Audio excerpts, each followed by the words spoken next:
ရေတွင်းထဲကအယိုးစုကိုဆွဲတင်ပြီးတဲ့နောက်မှာအားလုံးကဒီကိစ္စပြီးဆုံးသွားပြီလို့ထင်ခဲ့ကြတာ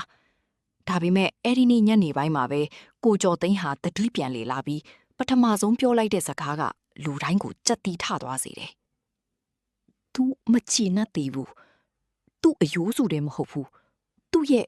အဖော်ကိုပါပြန်လူချင်နေတာ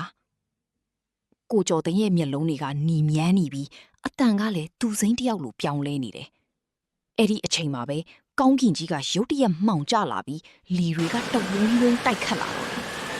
။ရွာသူကြီးအိမ်နောက်ဖေးကမြေဖုတ်ထားပြီးသားရေတွင်းဟောင်းနေရကနေတဘုံဘုံနဲ့မြေကြီးကိုအောက်ကနေထူရိုက်နေတဲ့အတန်ကြီးထွက်ပေါ်လာပြန်တယ်။ပြေးကြစို့မောင်ရင်ကကျွန်တော်တို့ကိုဆွဲခေါ်ပြီးအိမ်ပေါ်ကနေပြေးဆင်းဖို့ကြိုးစားတယ်။ဒါပေမဲ့အိမ်လှေကားထိတ်မာရင်ကျွန်တော်တို့တုံကနေရပ်သွားရတယ်။အိမ်ရှိကွင်းပြင်ထဲမှာရွာသူကြီးဟာမျက်နှာတစ်ခုလုံးတွေးတွေရွှဲပြီးရက်နေတယ်။သူ့ရဲ့လက်ထဲမှာတော့ပစိန်တလက်ကိုကင်ထားပြီးပါဇက်ကနေလေငါအမှားမဟုတ်ဘူးငါအမှားမဟုတ်ဘူးလို့တွတ်တွတ်တွတ်ရွတ်နေတာ။သူဟာတရေစီးနေတာလားဒါမှမဟုတ်စိတ်ဖောက်ပြန်သွားတာလားဆိုတာခွဲခြားလို့မရတော့ဘူး။အမေတန်းအမေအဆောင်ကိုထုတ်လိုက်ကျွန်တော်အော်ပြောလိုက်တယ်။မိတန်းကတုံတုံရီရီနဲ့အိတ်ထဲကအဆောင်ကိုထုတ်ဖို့ကြိုးစားပေမဲ့အိတ်ထဲမှာရှိမနေတော့ဘူး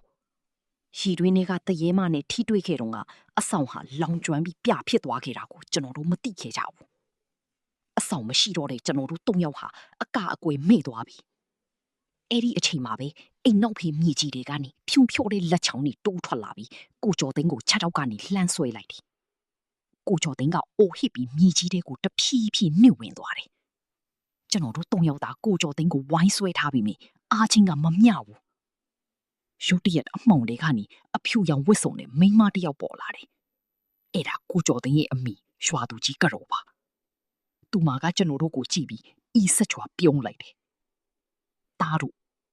မင်းတို့အမကိုတယောက်တည်းမထားခင်းနေပါနဲ့လား။သူမရဲ့အတန်ကလီထဲမှာပေတံထပ်သွားပြီးကျွန်တော်တို့၃ယောက်လုံးရဲ့အောက်ကမြေကြီးတွေဟာလာဟင်းလင်းဖြစ်သွားပါတော့တယ်။ကျွန်တော်တို့တိလိုက်ရတဲ့နောက်ဆုံးအမှန်တရားကတော့တီမီသားစုရဲ့လျှို့ဝှက်ချက်ကရှီတွင်းတွေကတရေမတွေမကပဲတအိမ်လုံးဟာတီပြီးသားလူတွေစုဝေးနေတဲ့နေရာကြီးဖြစ်နေတာပါပဲ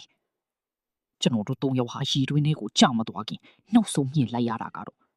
အမီလို့ထင်ခဲ့တဲ့အမျိုးသမီးဟာရှီနီနဲ့အတူပျော်ကျသွားတဲ့မြင်ကွင်းပါပဲ။ နောက်အပိုင်းလေးကိုဆက်လက်အားပေးကြပါအောင်နော်